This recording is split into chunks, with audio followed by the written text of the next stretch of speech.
Well, hello everyone. This is Troy Harper here at Harper Cigar Lounge, and I am back with season 4 of Harper Cigar Lounge. Welcome, welcome. Thanks for being here. If you guys haven't subscribed to this channel, please do that today. You're gonna love this channel. A lot of great content with cigars, hard rock, heavy metal, and all kinds of other fun things throughout that I've done over time. So a lot of great content here, guys, especially cigars, hard rock, heavy metal. If you're a love of both of those, then subscribe today. Hit that like, leave your comments and questions, any feedback, share this content with everybody you know. I would sure appreciate all your support to me here. This is going to be a great show today. I'm so excited to be back with season 4, episode 1. Season 4. I can't believe it's season 4. I remember the very first thing I recorded down here in my cigar lounge after my wife and my son Jason kind of got this going for me. Um, and several years back. And so now I can't believe season 4. I mean, I just never would have thought and dreamed that this podcast would continue on the way it has. And I hope I'll be around for a lot of years for you guys still. So again, subscribe, leave your likes, leave your comments, feedback, questions, share this content so we can keep this channel going and keep these podcasts going that I do on this channel and keep all this content coming for all of you. But anyway, guys, today, first off, get into the cigar I'm gonna smoke and review along with some another great subject today that I'll be discussing while I smoke and review this. So anyway, this is the ASYLUM Cool Brew Robusto 5x50 and around 10.90 a stick, usually approximately. Um, I bought this at a local brick and mortar in this area, and this cigar. Um, it's a it's a very refreshing cigar. I've had one already. About a month or so ago, I had one of these, and so I'm gonna give it another go. The other one I smoked was really good, but I thought this would be a great cigar today, and I'll tell you why here in a moment. But this cigar is steeped in fusion. This is a refreshing cigar steeped in fusion of mint and mocha. This is a cigar. This is a cigar that proves not all Maduros are strong, as it features a medium strength experience with a balanced premium cigar flavor profile brought forth from entirely Honduras tobacco. So this is a Honduras Puro cigar, which means again all the tobaccos, the outside wrapper, binder, filler, all come from the same country of origin, which would be Honduras with this cigar. So it is a Honduran Puro, and flavor profiles on this is uh, let's see here. We've got oh gosh. A lot of I'm trying to, think back of the flavors that I got out of this. Definitely got, that nice kind of a slight spice kind of flavor profile along with some mocha and some mint. Not real strong mint, but just kind of like if you were to drink a mocha that had some kind of like a mint, uh, maybe like I'm not sure kind of mint it was exactly. It was anywhere between regular mint and kind of like a peppermint stick. If you were to have kind of the green mint and the peppermint stick kind of combined in with your coffee, that's kind of the profiles I got, along with some spice.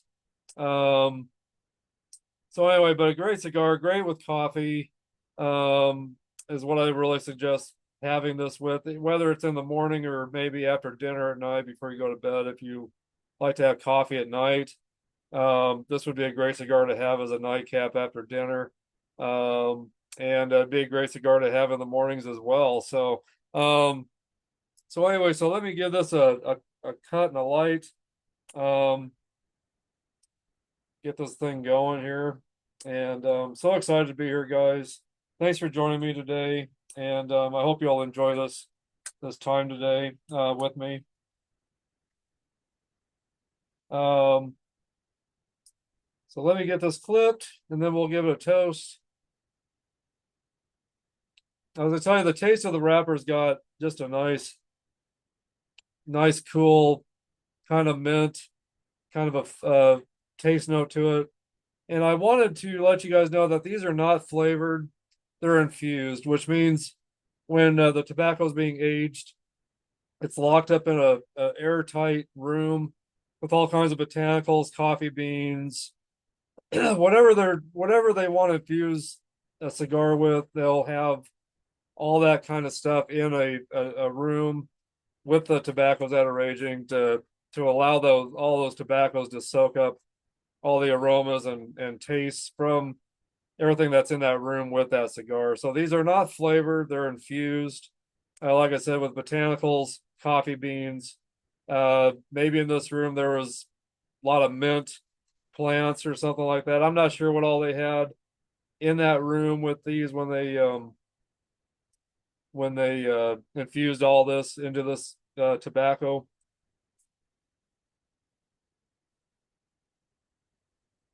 I think I'll use my V cut today. The cold draw is just nice and refreshing and minty also. And this is not a cigar that I would smoke regularly. This is a cigar that I would, maybe have once in a while. Like I said, maybe in the mornings if I'm really wanting some nice coffee and something with it that's got, these kind of flavor notes in it. So anyway, but yeah, again, just a beautiful, nice, silky, dark Maduro wrapper. And I love that green cigar band.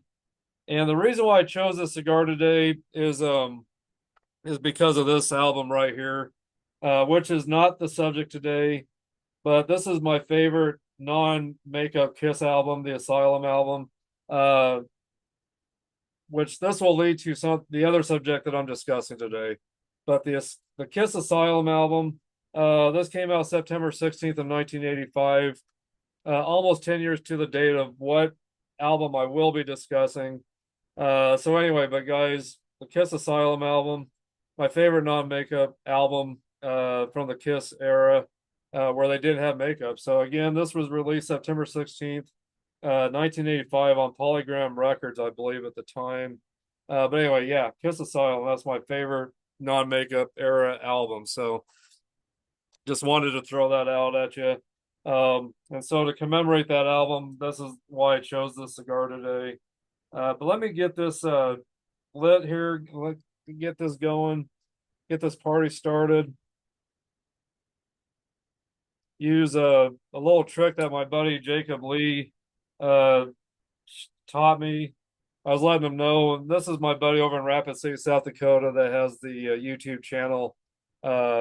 Jake, not from State Farm, and he's got a great hard rock heavy metal review show called Jake's Music State. So check him out on YouTube. I'll have the link in the bio section for you guys. But I was letting him know that I really wanted to learn how to use matches more because he is a match guy. And so he taught me how to do this.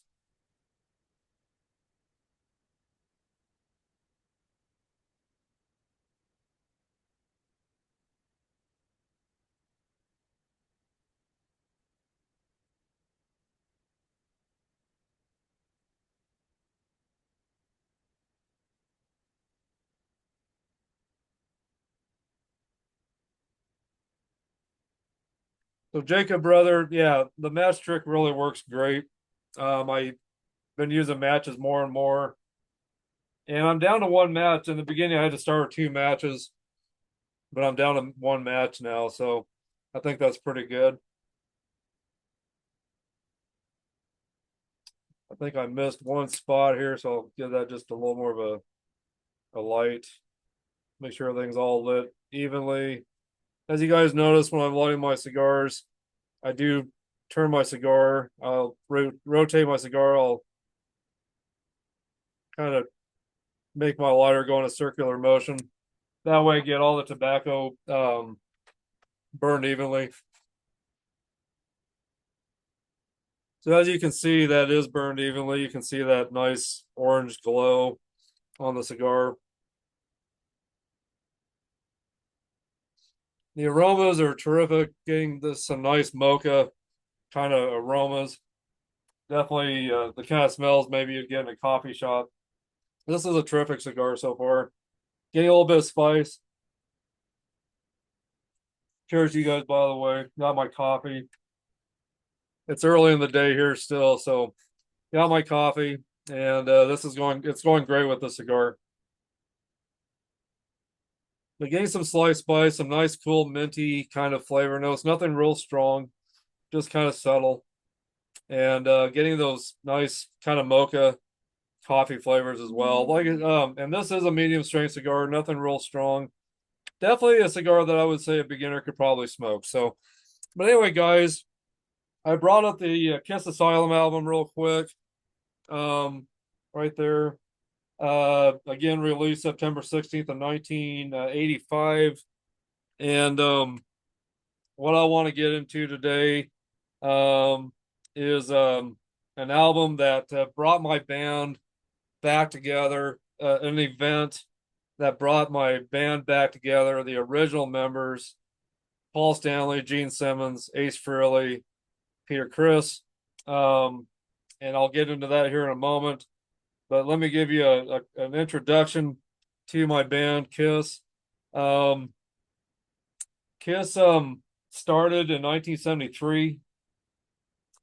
Their first show was January 30th, 1973 at the Popcorn Pub, renamed shortly after Coventry. And that was in Queens, New York, again on January 30th, 1973. And they played to maybe 15 people in this little pub. And that was it. Um, when they retired, they played with they over their lifespan, uh, played to millions and millions of people over time. Um, and again, they were formed in New York City in 1973. Paul Stanley vocals, rhythm guitar, Gene Simmons vocals, bass guitar, Ace Frehley lead guitar and vocals, Peter Criss drums and vocals.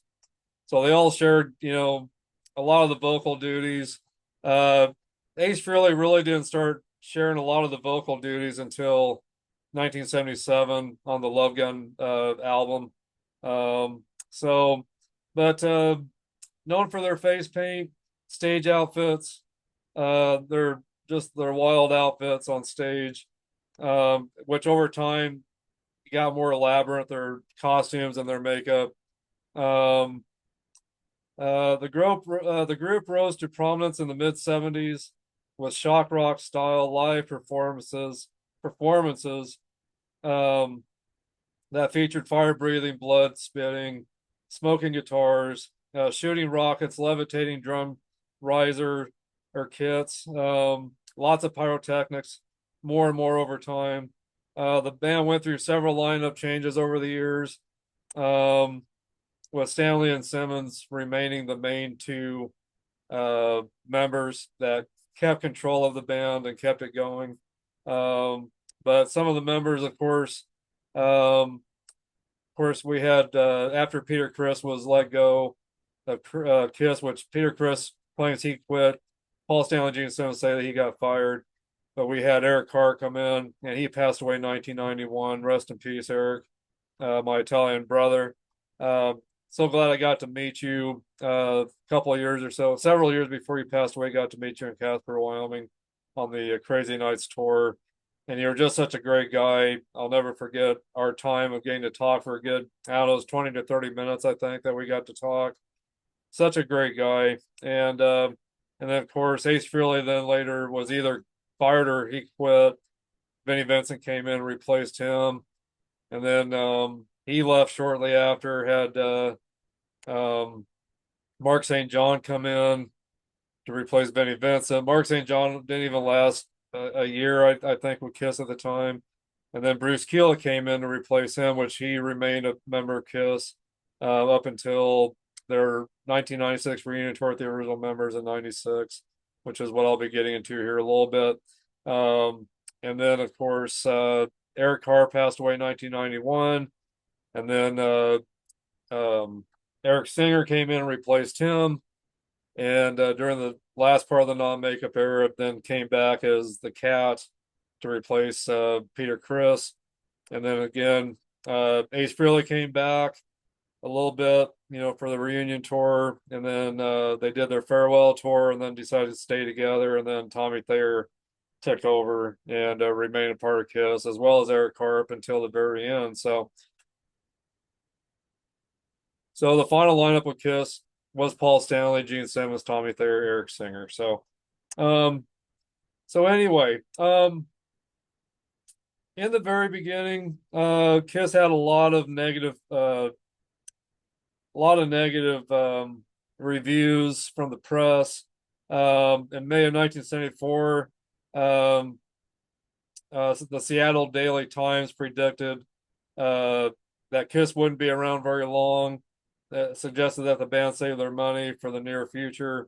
The band's reaction in 2021, Paul Stanley responded to the review joking about the critics' future job prospects.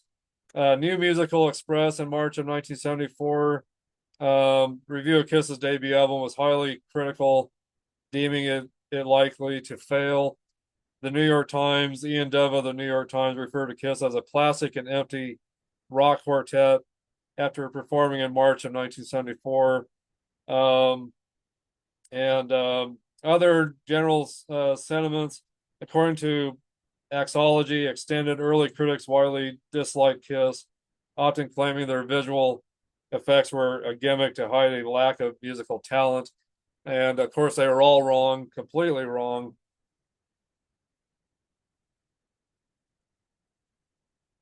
KISS continued on and for many years, for 50 years. So anyway, so critics were completely wrong. KISS has sold over 100 million albums worldwide as of 2023.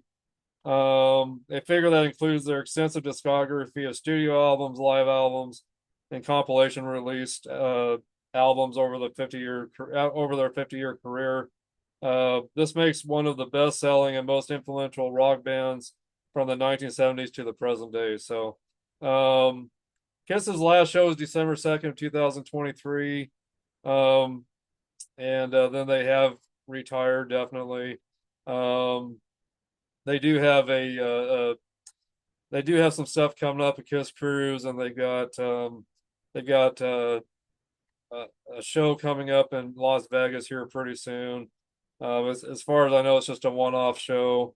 It's kind of a KISS, not really. I don't know if it was really considered a KISS convention, but there is some stuff coming up in Las Vegas. It's like KISS Day or something like that, if I remember right, where KISS will play without the makeup and do a one show off show, and so I'll have to let you guys know more about that information before this podcast is over. But as of March 2025, the band has performed over 2,830 shows since their first performance on January 30th, 1973. So amazing, just amazing. Yeah, all the critics were completely wrong. KISS went on to be a huge success. One of the best bands that have came out of America, if you ask me. I think the best next to Aerosmith and Van Halen, but I have to put KISS up there first as the best band that's came out of the U.S. I'd put Aerosmith second, Van Halen third when it comes to the hard rock genre. So what I want to get into is the event that again got the original members back together and the things that led up to that event.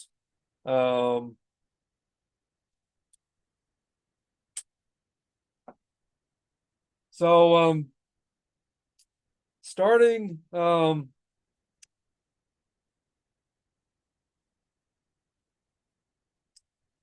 in 1992,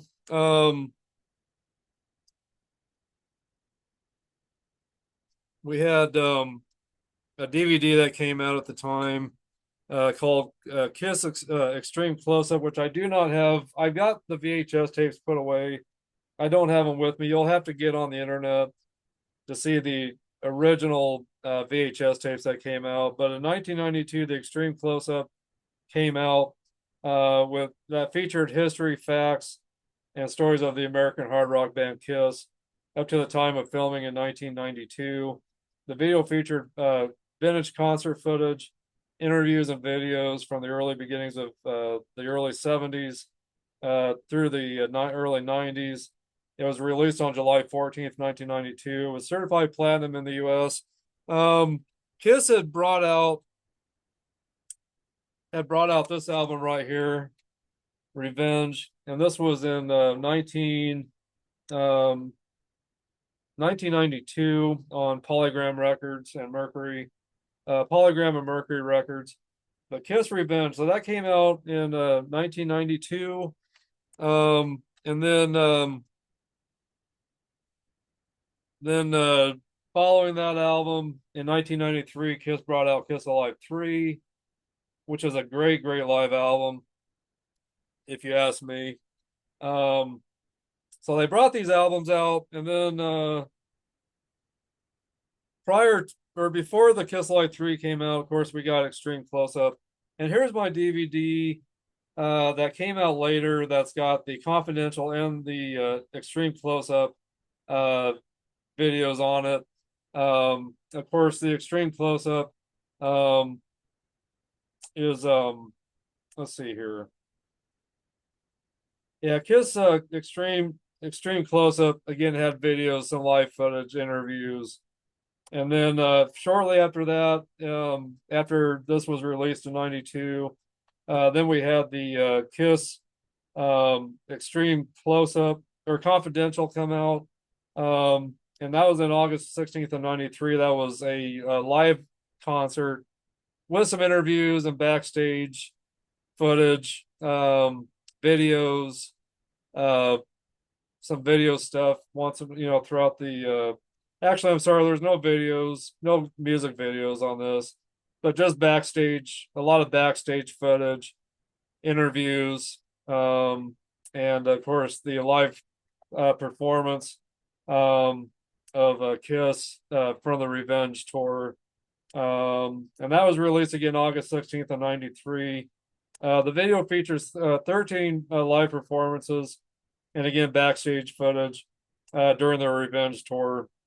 There was also a variety of vintage clips from the 70s. So I meant to tell you there wasn't like actual music videos, but there was past footage of like the old days when they were in makeup.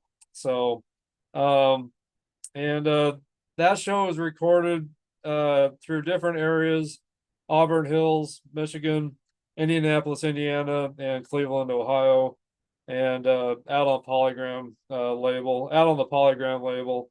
And the producer was Jack Edward Sawyers, and it was this video was definitely praised as it featured backstage footage of the band on the road and shows what it takes to make one of the KISS's shows actually come to life and happen. It was certified gold in the US. So anyway, so yeah. So and then going back to the KISS Confidential, or KISS I'm sorry, the KISS Close Up. Again, that had just a lot of history, facts, and stories of the American hard rock band KISS up to the time of filming in 1992. The video features concert footage, interviews, and videos from the early beginnings of the 1970s to the early 1990s, like I had brought up. And again, that was released on July 14th, 1992. It was certified platinum in the US. And again, that was released on July 14th, 1992. And again, that's the Extreme Close Up. And then KISS Confidential was released August 16th of 1993. So anyway, so with these videos coming out, it just brought back so much excitement. It just rejuvenated all of us KISS fans. I think I can speak for a lot of KISS fans, I'm sure. But previous to these videos, there was VHS that came out from the KISS Crazy Nights album, 3 videos from that album. But then we got these videos one year after the other. Again, starting in 1992 and then 1993 with the KISS Extreme Close Up and the KISS Confidential DVD or VHS at the time. So that was pretty exciting to see these coming out, and especially after they just brought out the KISS Revenge album, which is a killer album. Reminds me of the old Hotter Than Hell kind of style of album, just grungy and hard, and maybe even the Creatures of the Night album as well. Another great hard album, grungy and raw. So it was exciting as it was, as exciting as it was having the Revenge album come out, and then the Kiss Alive 3, which are both great albums from Kiss. Then we got these videos that came out that I just brought up. Um, and then we had another video that came out, and the first two videos that came out that I brought up, um, I really think this was all leading to something bigger down the road, but wasn't sure about it at the time. Um, Definitely was wondering why all of a sudden they're bringing out all these videos, celebrating their past and everything, which was great. I just thought it was, in my eyes, it was just things that were being brought out by KISS to celebrate their past and to acknowledge it.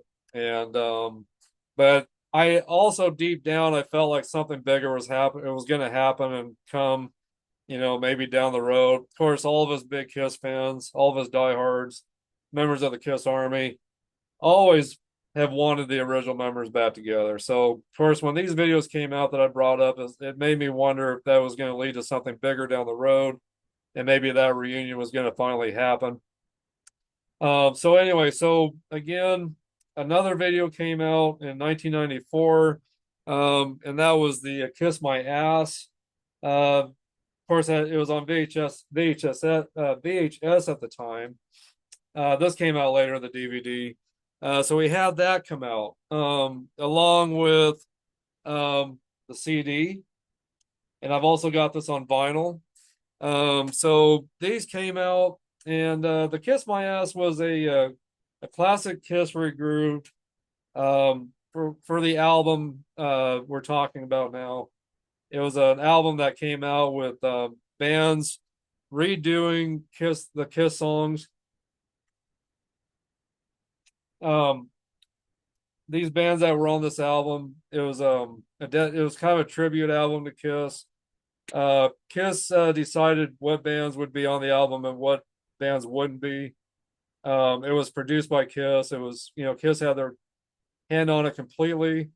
It wasn't like a bunch of people got together and decided to bring out a compilation album or a dedication album to KISS. KISS had wanted this done, so they had their hand on it the whole time. They chose what bands would be on it, on this album, and what bands wouldn't be. And so the video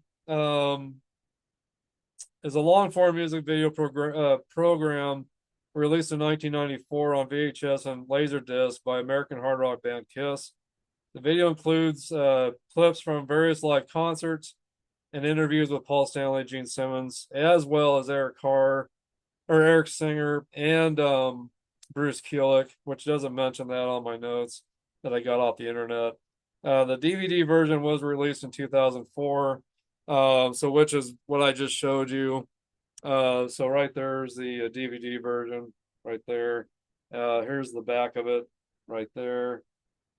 So anyway, that came out 2004, but the original VHS and CD came out in 1994. So anyway, so now we've got that out, and that was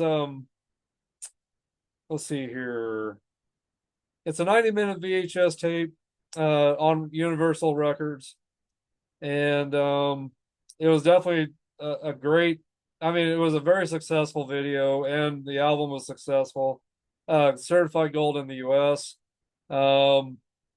So it was neat to see these bands that were on here that were redoing KISS music that influenced them.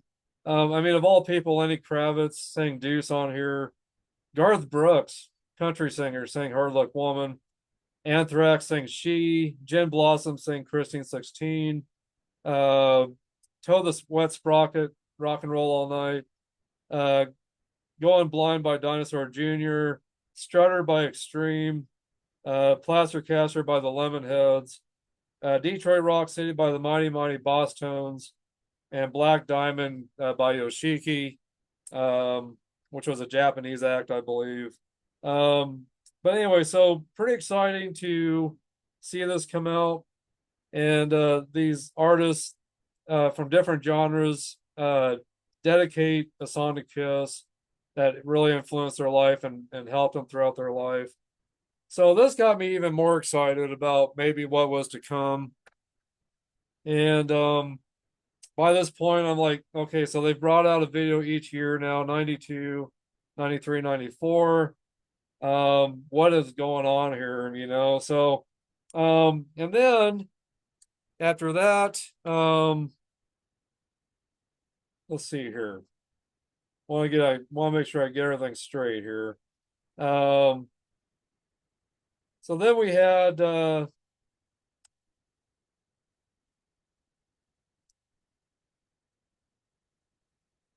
on a second, guys. Sorry. Okay, so then we had a great thing happen. Um, we had the Kiss Unplugged that came out on MTV. And that just that really then made me wonder what was gonna maybe happen with Kiss's future.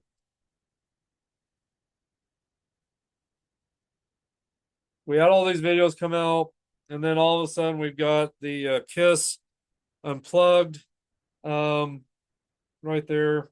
Um, of course, the original recording, was in 1995.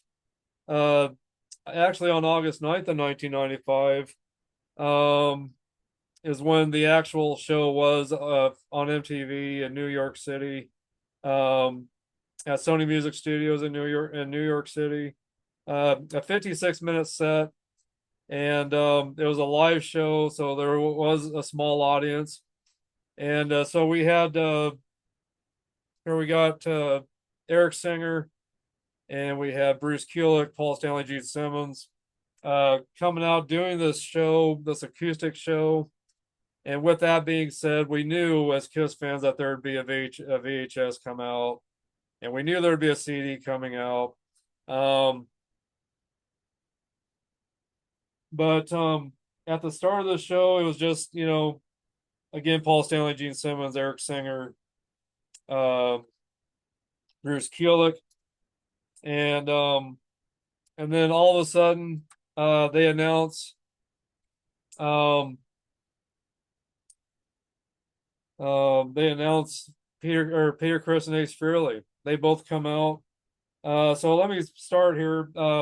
First of all, um, first song on this live set was "Coming Home," then "Plaster Caster," then "Going Blind," "Do You Love Me," "Domino," and then "Sure Knows Something," "A World Without Heroes."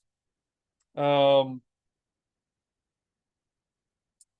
and let's see here, "See You Tonight," and "Rock Bottom" next, track 8, and then number 9, "See You Tonight," and then number 10 was "I Still Love You," and number 11 was "Every Time I Look at You" from the Revenge album.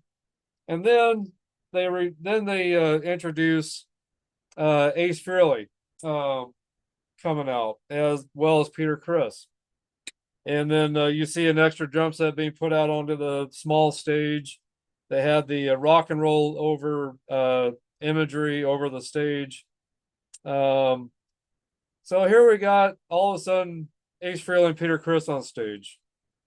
And they go into 2000 Man with Ace Frehley singing on vocals. And of course, this was an acoustic set, by the way, if you don't remember.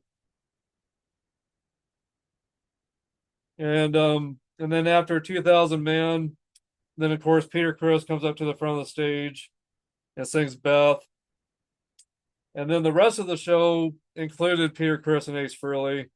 Um, they stayed on the stage and played Nothing to Lose and Rock and Roll All Night with the rest of the guys.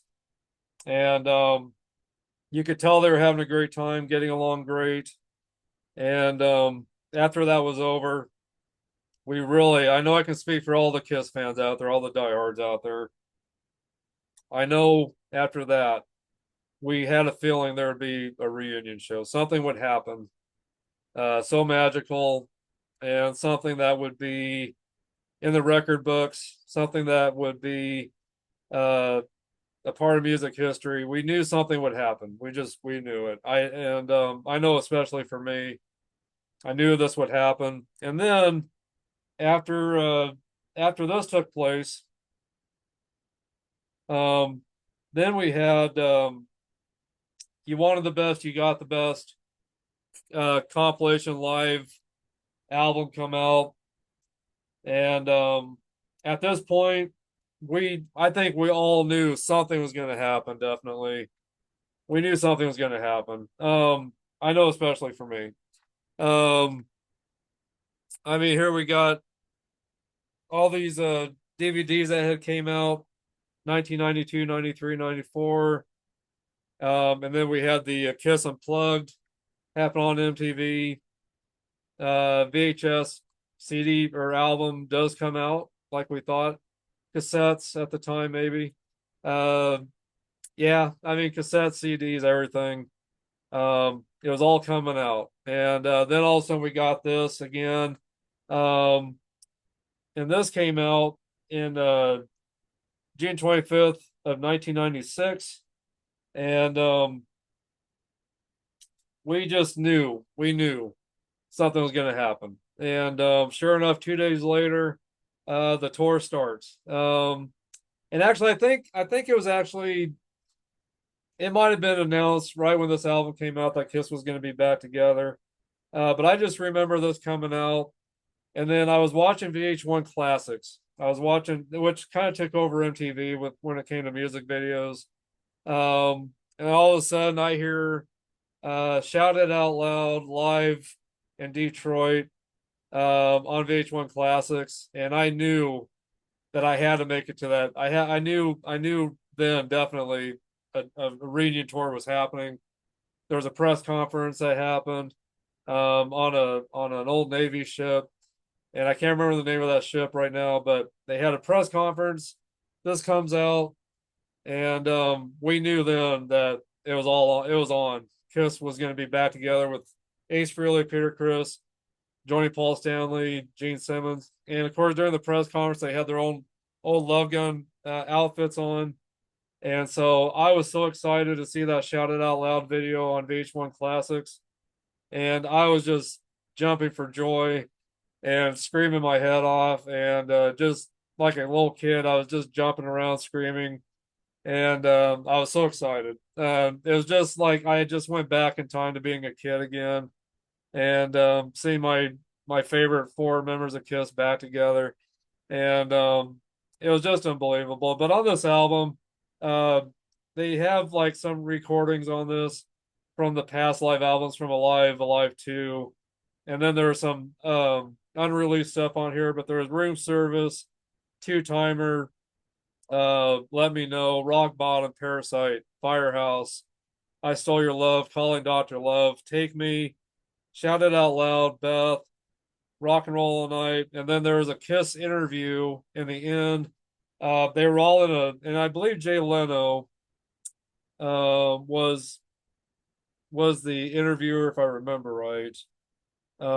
Yeah, I believe it was Jay Leno. But they were all in a dark room, so they couldn't see each other during this interview. And it was such a great interview. So if you don't have this album, you got to get this for your collection. You got to hear that interview in the end. It was really cool interview. So anyway, so we just got all this stuff happening, and now waiting to get the tour dates, and because we knew at the Shout It Out Loud live video, and of course this came out Now this came out in 1996. This is the greatest Kiss. This came out around the time of Kiss starting their tour, and it's got the Shout It Out Loud live track on here from the video. But this is not the American version. This is the UK version. So this came out in 1996, and then the US release came out in 97. So I've got both. I've got both of the versions of this. There's a couple different songs on each one, and they've got the Shout It Out Loud. On the American version, they got Shout It Out Loud at the very end, the live track, where this one's kind of in the middle of all the tracks. And then on this one here,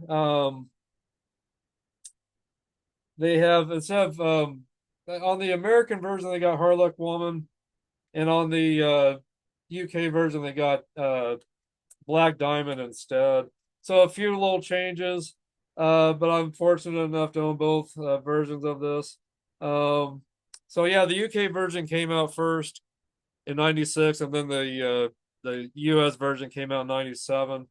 And so talking about excited, my gosh, all this stuff that kept being released, live videos and all this stuff that came out from '92 on. And so the reason why I wanted to bring up that Unplugged album on this show is because it was last month was the 30th anniversary of that release, the Kiss Unplugged. That was August 9th of 95 is when the Kiss Unplugged happened on MTV, the live show. And then of course the releases of the the CDs and cassettes, and I think cassettes were still going on at the time. But wanted to bring that up because I do miss Kiss. I miss the Hell album. I got to see him on the End of the Road tour twice. Uh, I bought the streaming of the final show that Kiss did on December 2nd. And back on let's see what year was that, 93. I believe it was December 2nd of 90, or say I'm sorry, 2000, let's see, 2000, gosh, 2023. I'm sorry, again, my years and dates mixed up. December 2nd of 2023. I got to watch the final Kiss show that was on a streaming service. So I got to watch that, and was definitely in tears halfway through that because it was sad to see my band finally fully retire. And so that was a hard show to watch because I just really was not accepting very well that Kiss was going to finally retire, which I understood why, of course, but it was hard. It was hard to see that going on. So, but that's what I wanted to bring up today was, the fact that last month was the 30-year anniversary of the Kiss Unplugged that brought my band back together for a little while. And they ended up doing their farewell tour from '96 to '98. And then of course Kiss got back together again, in 2000. They got back together. Or I'm trying to think. Actually, I'm trying to think here. I was trying to remember the exact date of the last show of the Kiss farewell tour with original members.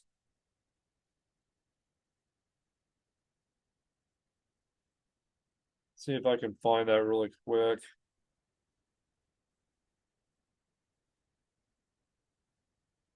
So actually, let's see here. The first actually the farewell tour with the original members ended in 2002. Um, yeah, 2002 was when that ended. So I'm sorry. So from '96 to 2022, Kiss with the original members toured, did the farewell tour, and all that, and did the reunion and then the farewell tour, And then shortly after that, KISS was back together to do a show, to do a acoustic show, or do a show with a symphony orchestra behind them from Australia. They had Peter Criss, and then which he agreed to come back and do that one show, Peter Criss, and then Tommy Thayer and the Ace Frehley makeup. And then of course after that, it went on. It turned into where KISS stayed together with Eric Singer staying in the cab makeup and Tommy Thayer staying in the spaceman outfit and makeup. So anyway, but in some other shows here coming up, I want to kind of dive back into the very beginning of KISS, their very early history, and kind of do some more series on, as time went on, how KISS progressed over time. So that's something I kind of want to do. So this is kind of the start of that. But I wanted to start with what got KISS back together with the original guys in '96, and then I kind of want to go back in time, and then kind of lead up to the end of KISS in 2023 is kind of what I want to do. So this will be kind of a part one of some other series that are up that will be coming, or some other shows that will be coming on this channel under Harper Cigar Lounge podcast. So anyway, guys, I usually do this first, but I wanted to kind of go over. I just wanted I wanted to see who had some birthdays this month. So I'm going to do some screen sharing here for a moment.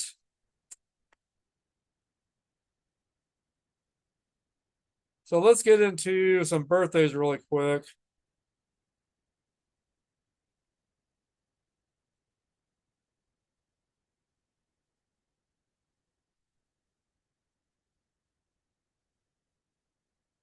Let's see who's got some birthdays this month in September. And I'll be skipping over some of these if they don't really have anything to do with hard rock, heavy metal.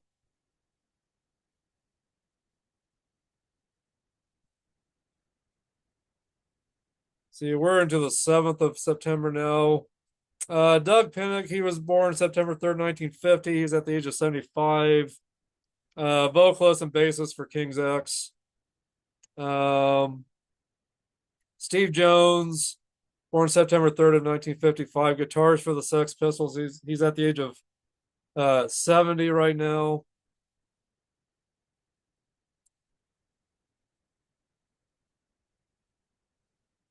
Oh, good old Blackley Lawless. Birthday September 4th, 1956. He's at the age of 69 right now. And let's see here. We've got Kim Thiel, I believe is how you pronounce it. September 4th, 1960. He was born. He's at the age of 65. Guitarist for Soundgarden. And of course, I meant to say Blackley Lawless, singer guitarist for Wasp. In the beginning, he was playing bass and doing vocals, but then he switched to guitar. Let's see here. Bobby Zarmick, Fate's Warning, Riot, September 4th, 1963. He was born. He's at the age of 62.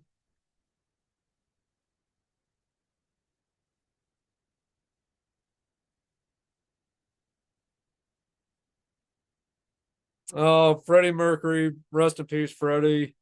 He was born September 5th, 1946. He is not with us anymore, of course. He passed away a long time ago. He'd be 79 if he was alive today. So Freddie Mercury, singer for Queen, pianist. Just man, he is missed, definitely. Um, Brad Wilk from Rage Against the Machine. He was born September 5th of 1968. He's at the age of 57.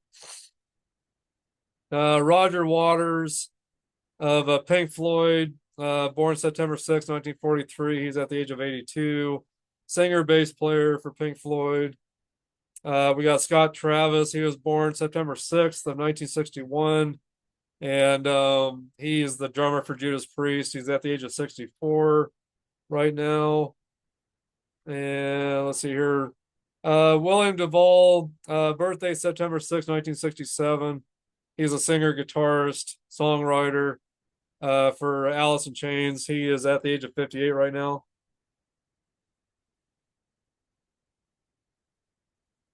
Bemin Tench, not sure how that's pronounced. Uh, Band Tom Petty and the Heartbreakers, keyboards for Tom Petty and the Heartbreakers. He was born September 7th, 1953. He's at the age of 72. I wanted to mention him since my brother's a really big fan of Tom Petty.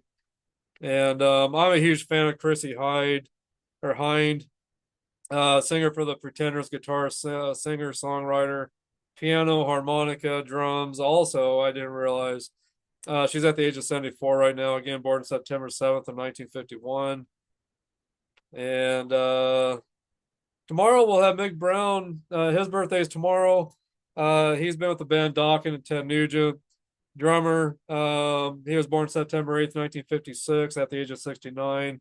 We will end it there for metal birthdays for the month of September. I do plan to do another show before the month is over, so we will kind of continue on with birthdays. And actually, I do want to mention this guy here, Michael Lardy. He was born September 8th, also 1958. Band with Great White, Night Ranger. Keyboards, guitars, bass. He's at the age of 67 right now. So, yeah. So anyway, so we'll end it there, I think.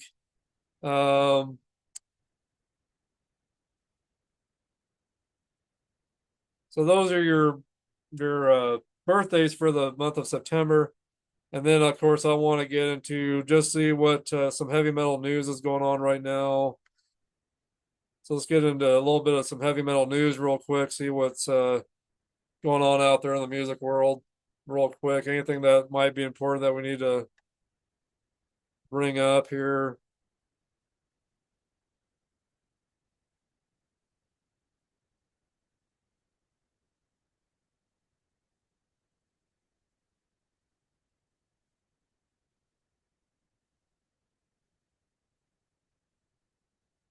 Oh, let's see here. News. Let's go to that. Nah, I don't want that.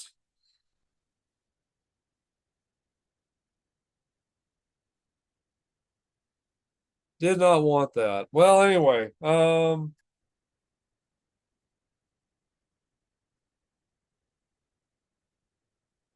try this again one more time real quick. Well, now I'm back on what I was on. Oh, guys, I'm screwing this all up. Well, I'll tell you what, I'm just going to do it a different way here.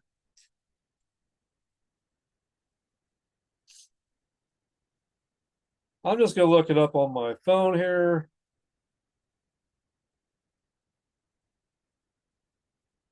See what I can find that'd be interesting for you guys on Blabbermouth.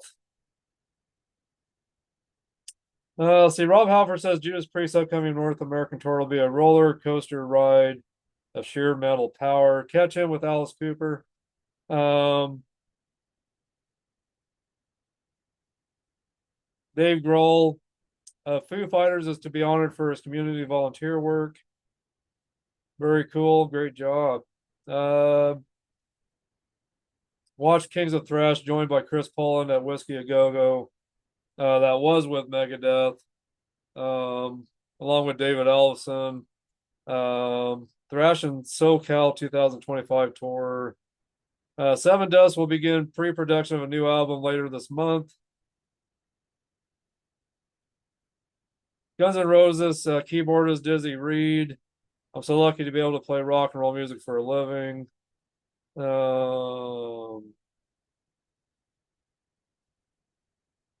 Ted Nugent recently performed in Pophouse, Michigan. You can watch that on YouTube. Wasp guitarist Chris Holmes. He believes that Eddie Van Halen smoked Randy Rhoads when they were both alive. Not a lot of news right now. I guess right now going on.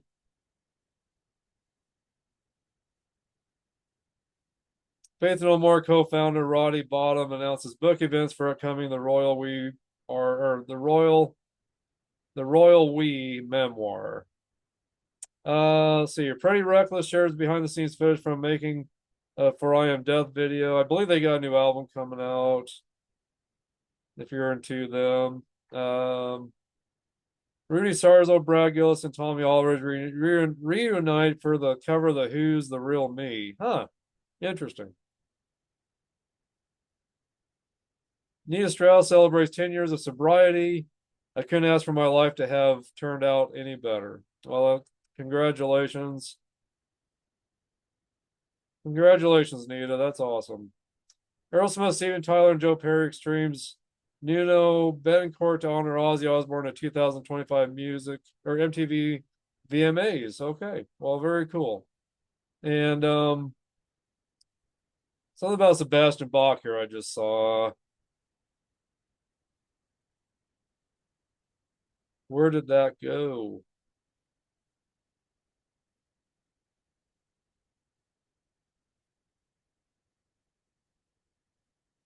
Sebastian Bach vows to never use artificial intelligence to make music. I'm giving you my guarantee and my word. Okay.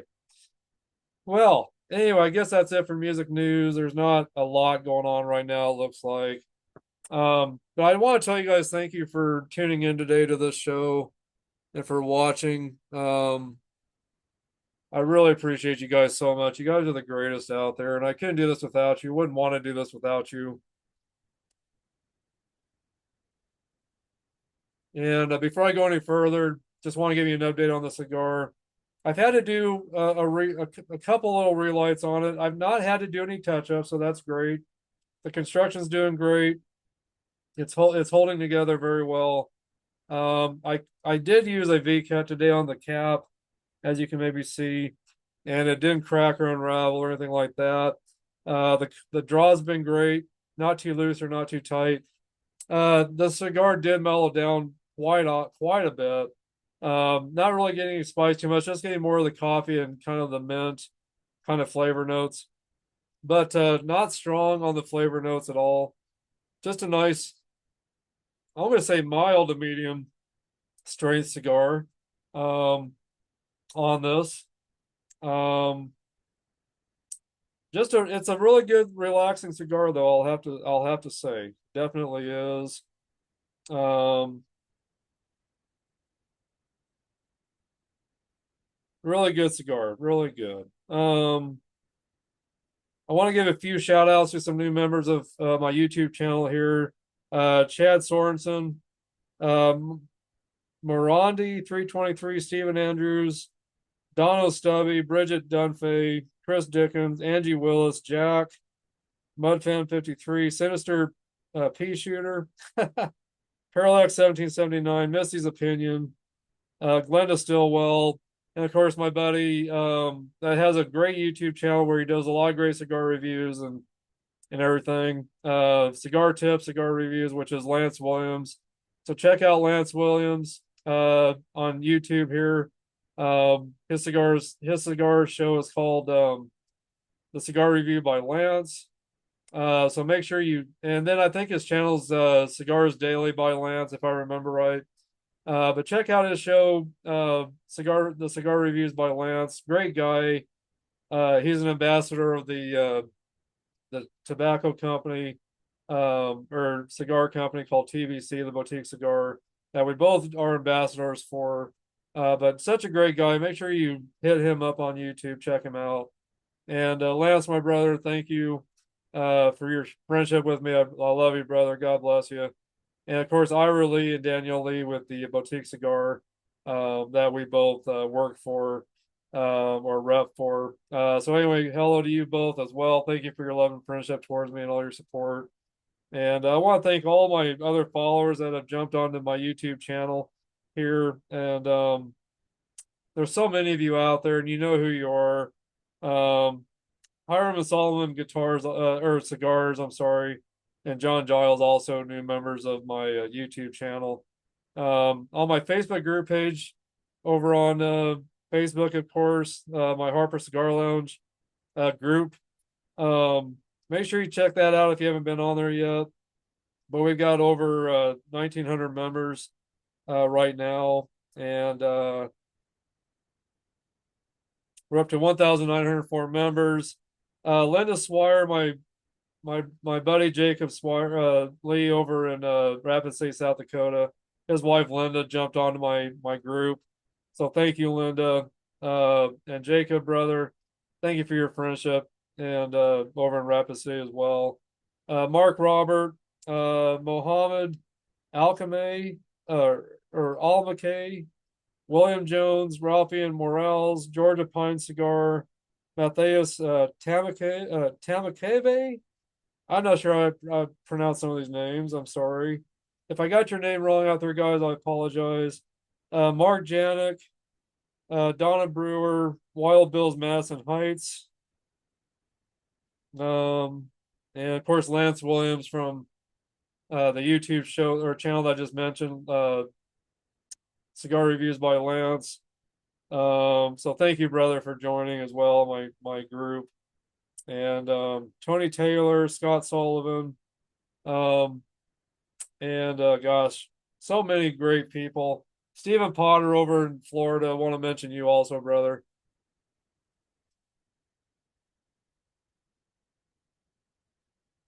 My buddy Austin over in Arkansas. So many great people to give recognition to and for all their support to me here on my YouTube channel as well as my Facebook group page. So anyway, guys, but I hope you guys have been enjoying this show today. I don't want to keep it going too long. I'm going to try to shorten this up a little bit on these videos so it doesn't go too long. But I appreciate all of you guys that are such a huge support to me and that tune into all my podcasts. Check out all my other content. So cheers to you guys, by the way. And again, I'm just drinking some black coffee today with a little bit of some vanilla caramel creamer, just a touch. And some dark roast coffee along with this cigar. It's pairing great together. So I don't think I've missed anything in my notes today. Everything I wanted to discuss, I think I've discussed. Concerning my favorite band, KISS, that I've been a fan of ever since I've been 8 years old. KISS Alive 2, the first thing I ever heard through a kid I was hanging out with. Heard Detroit Rock City on KISS Alive 2, and that was it. I saved up for a whole year, bought that album myself, saved up all my pennies and change, everything I saved for a whole year. And I think I was short $5 after a year. I didn't get very much from my parents for doing chores, next to nothing. Back in those days, you didn't get really allowances too much, at least in my family. If you did get anything, it was, you would always hold on to it until you either found some candy you really liked or some sports cards. And of course, I spent a lot of my money on KISS cards and sports cards, and then of course that all kind of stopped because I was saving all my money to buy the KISS Live 2. And I'll never forget opening up that, having a letter from KISS to the KISS Army, the temporary tattoos, the book that showed like a timeline of what they looked like in the beginning up until that time. Trying to think of what else was in there. The order form so you could order cool stuff.